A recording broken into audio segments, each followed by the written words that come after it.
ಶಯನ ಭೂಭಾರ ಪರಿಹಾರ ಕರ್ಮಹಾರಿ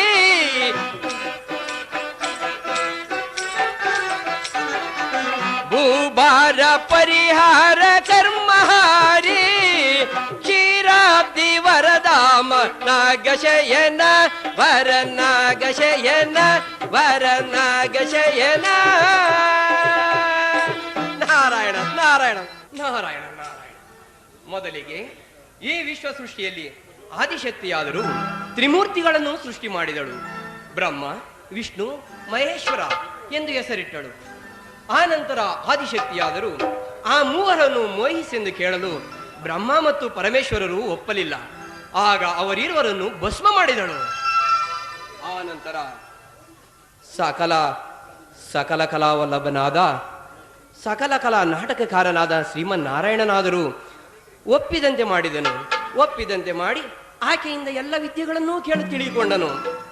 ಅದರಂತೆ ನಾನು ನಿನ್ನನ್ನು ಮೋಹಿಸುವೆನೆಂದು ಹೇಳಿ ನಿನ್ನಲ್ಲಿರುವ ವಿದ್ಯೆಗಳೆಲ್ಲವನ್ನೂ ನನಗೆ ತಿಳಿಸು ಮತ್ತು ಮಧ್ಯವರ್ತಿಗಳಾಗಿ ಈ ಭಸ್ಮ ಮಾಡಿದಂತಹ ಪರಮೇಶ್ವರ ಮತ್ತು ಬ್ರಹ್ಮದೇವರನ್ನು ಪುನರ್ಜನ್ಮ ನೀಡು ಎಂದು ಕೇಳಿಕೊಂಡನು.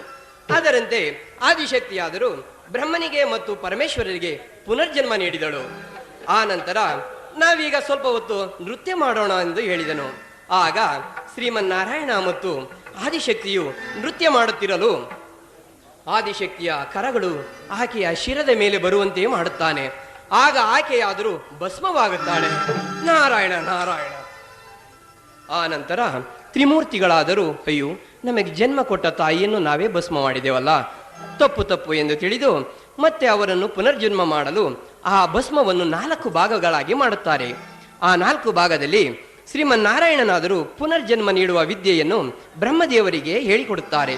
ಅದರಂತೆ ಬ್ರಹ್ಮದೇವರಾದರೂ ಮೊದಲನೆಯ ಭಸ್ಮದಿಂದ ಆದಿಶಕ್ತಿಗೆ ಪುನರ್ಜನ್ಮ ನೀಡುತ್ತಾರೆ. ಆ ನಂತರ ಇನ್ನು ಉಳಿದ 3 ಭಾಗದಿಂದ ಪಾರ್ವತಿ, ಆ ನಂತರ ಮಹಾಲಕ್ಷ್ಮಿ, ಆ ನಂತರ ಸರಸ್ವತಿ ಈ ಮೂವರನ್ನು ಸೃಷ್ಟಿ ಮಾಡುತ್ತಾಳೆ. ನಾರಾಯಣ ನಾರಾಯಣ. ಆ ನಂತರ ಬ್ರಹ್ಮದೇವನಾದರೂ ಸರಸ್ವತಿ ಒಡಗೂಡಿ ಸತ್ಯಲೋಕದಲ್ಲಿ ಸೃಷ್ಟಿ ಕಾರ್ಯವನ್ನು ನೆರವೇರಿಸುತ್ತಾ ನಿರತನಾಗಿರುತ್ತಾನೆ. ಪರಮೇಶ್ವರನಾದರೂ ಪಾರ್ವತಿ ಒಡಗೂಡಿ ಕೈಲಾಸದಲ್ಲಿ ಸ್ಥಿತಿ ಕಾರ್ಯವನ್ನು ನೆರವೇರಿಸುತ್ತಾ ಸುಖವಾಗಿರುತ್ತಾರೆ. ಇನ್ನು ಶ್ರೀಮನ್ನಾರಾಯಣನಾದರೂ ವೈಕುಂಠದಲ್ಲಿ ಮಹಾಲಕ್ಷ್ಮಿ ಒಡಗೂಡಿ ಲಯಕರ್ತನಾಗಿ ಕಾರ್ಯವನ್ನು ನೆರವೇರಿಸುತ್ತಿರುತ್ತಾರೆ. ನಾರಾಯಣ ನಾರಾಯಣ. ಮತ್ಸ್ಯಾವತಾರವೇತ್ತಿ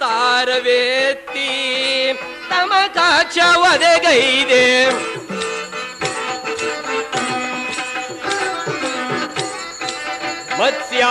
ಮತ್ಸ್ಯಾವತಾರವೇತ್ತಿ ತಮ ಕಾಕ್ಷ ಒದಗೈದೆ ಕೂರ್ಮನು ನೀನಾಗಿ ಗಿರಿಯನು ಪೋತೆ